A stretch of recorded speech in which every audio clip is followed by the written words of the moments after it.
2K25 is set to be the fourth release of the post-2K20 era. It is set to be the biggest and boldest game in the series yet. But will it be? Because 2K24 was supposed to be all-time, and it wasn't. What should we expect? How should we feel? Well, let's talk about it. To put it in perspective, let's talk about 2K24. Now, 2K24 was supposed to be generational. It was supposed to take the franchise to new heights, and realistically, it was just a roster update with a couple new toys, which should have never left the franchise in the first place. We had special guest referee, casket match, we had an ambulance match, we had throwing blows, we had a couple new things, but realistically, it was just a roster patch with 40 years of WrestleMania, or realistically, 13 years of WrestleMania. It wasn't 40 years of WrestleMania, in my opinion. Now, 2K24 just didn't have longevity. That was the main problem. There was no replay factor. The online servers didn't work. GM wasn't online. Universe was terrible. My Rise was a once playthrough, you're done. And really, what else is there to do? Play my faction? Who wants to play my faction? I mean, the game just had no longevity, and there was no way this game was lasting past SummerSlam. I'd be shocked if it lasted past Money in the Bank. But with that, we have a new game, 2K25, and it does genuinely feel like this is going to be a game changer. But it's the same thing we felt last year. With 2K25, we now have the Bloodline match, we have the Underground match, we have new locations to fight backstage, we're going to have an all-new United My Rise for the male and female superstars, we're going to have online GM mode. It feels like this is the turning point. This feels like, oh, this will be the staple game. But will it?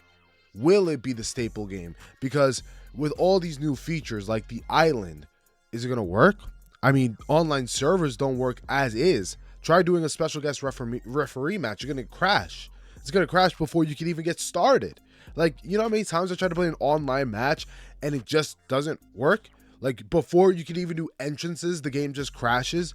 If you're telling me you're going to have up to 50 people on the island, but I can't do a simple special guest referee match, I can't do an elimination chamber match, I can't do any of those big matches, how am I expecting the island to work?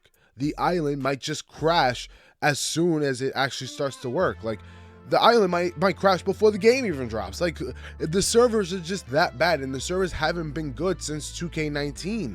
That was like peak servers. It rarely ever crashed, if at all really. And that's my main concern, is just longevity.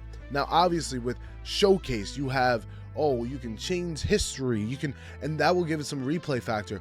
But at the end of the day, once you do that, which maybe takes you a couple days, once you play through the My Rise, once you play a couple matches, you play through Universe. If Universe changes at all, it might just be, here's promos, and it's going to be the same thing with a couple more actions. If GM mode is still boring and the online mode doesn't work, because we know how online is in these games, this is going to have no longevity. Now, obviously, that is the pure negative side in seeing things. Obviously, yes, we want to have hype, and I'm not trying to kill the hype. I am genuinely hyped for the game. I am pre-ordering the Uber Super Duper Deluxe Bloodline Edition, right? I'm pre-ordering that. I cannot wait for this game to drop. I even took the day off just to make sure I can play this game when it drops day one, early access. I am super hyped, but I cannot deny the fact that there is concern with this game, and there needs to be concern after what we went through last year.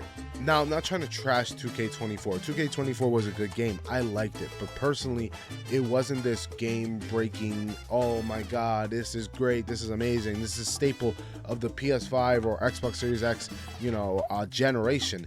But I'm just not trying to put my hopes up too much for 2K25. But it's hard to do so, because it does really feel like they're putting in effort. You now have intergender matches. You have Bloodline matches, which is going to be insane. You're going to have Underground matches. And all the things we just talked about, like all these things included. And if they work, this game is going to be, and I guarantee you this, if it works, 2K25 will be generational. I'm telling you that right now.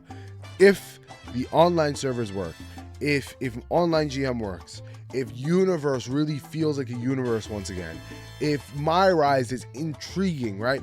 this game will be fire, and this game will be generational, and we will be talking to our great grandkids about how 2K25 saved wrestling games, right? Because let's be honest, wrestling games haven't felt the same. They haven't felt like, oh, you gotta buy it, you gotta you don't have to pre-order, you gotta pre-order the pre-order, dude. You gotta, like, that's the type of importance we're talking about.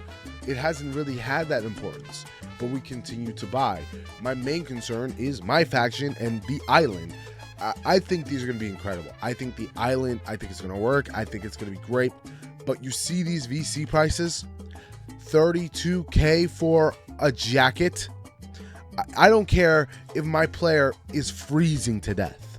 I ain't spending no 32,000 VC on a WCW jacket. He could freeze for all I care. All right, that's not my fault. But I just really hope 2K knows what they're doing, and I really hope they're going to be giving out generous amounts of VC, where you do a match or two, you get 5K VC. That's feasible. But if you're giving us like 300 VC per match, you're giving us like, 500 VC, that's just not going to cut it. That's not going to cut it, because now you have to upgrade your player with VC. So hopefully they're generous, but knowing 2K, they're not going to give us much. I really am trying to be as optimistic as possible. I want this to be a great game. It is hard to, when you look at the details, when you look at 2K's past, it's hard to see it as this generational game. I really hope it is.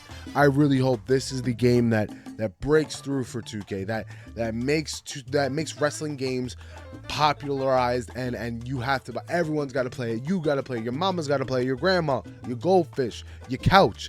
I really hope this is the game where everyone starts playing it, because that's how good it is.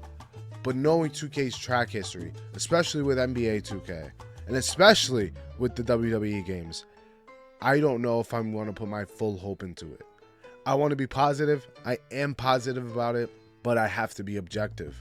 I have to look at this with a 2020 vision almost. I got to look at it as, well, this is what 2K has given us. This is what they've done with their other games. What are we going to get here? Honest to God, what I think is we're going to get a great game. I think we're going to get a game that is going to be phenomenal. But that's my hope. That's what I hope happens. Reality, if the servers don't work, if the online mode doesn't work and it just keeps crashing, and if the VC prices are absolutely insane, this game is just going to be microtransaction city. That's all it's going to be. Microtransactions. And we'll be stuck with a product that we hate and despise and wish for change. Make sure to like, comment, share, and subscribe. As always, peace.